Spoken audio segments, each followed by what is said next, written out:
itong tatlong inendorso ni BBM, parang minalas yata. Sila mga kaibigan daw dati ni President Duterte. Kung kaibigan nyo si President Duterte, dapat hindi nyo siya iniwan. Dahil mas marami pa rin nagmamahal sa mga Duterte. Inendorso nga kayo pero in reality iba.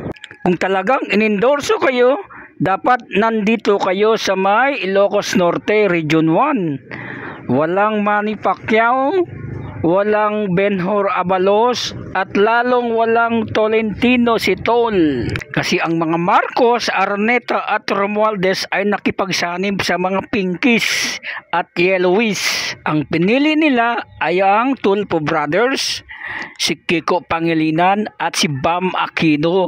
Imposible naman papasok si Bam Aquino at saka si Kiko na 8 diretsong sila dati sa panahon ni President Duterte. Lesson learned ito sa inyo. Kung tumakbo lang sana kayo independent, baka mananalo pa kayo. Inendorso nga kayo ng presidente pero hindi naman kayo binoto sa baluarte niya. Iba ang kanilang binoto.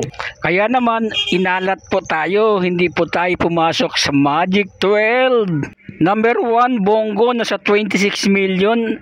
Number 2, Aquino Bam, 20 million. So imposible, swerte ni Bam Aquino nakapasok siya sa top 2. Top 3 si De La Rosa, top 4 si Tulfo, number 5 si Pangilinan, no? Top 6 si Marcoleta, top 7 si Lacson, top 8 si Soto, top 9 si Cayetano, top 10 si Camille Villar, top 11 si Lapid, and top 12 at ang panghuli si Amy Marcos. Kaya pumasok si Amy Marcos at si Camille Villar dahil sa tulong ni BP Sara, yung huling endorsement niya. Ganito mag-endorse ang mga Duterte. Sa Davao del Sur pa lang ito. Lahat ng PDP line-up na kasama sa mga Team Duterte, binoto ng tao.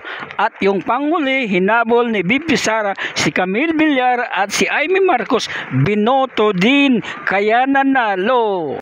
Kaya sa 2028 presidential election, Duterte or PDP laban ang mangunguna.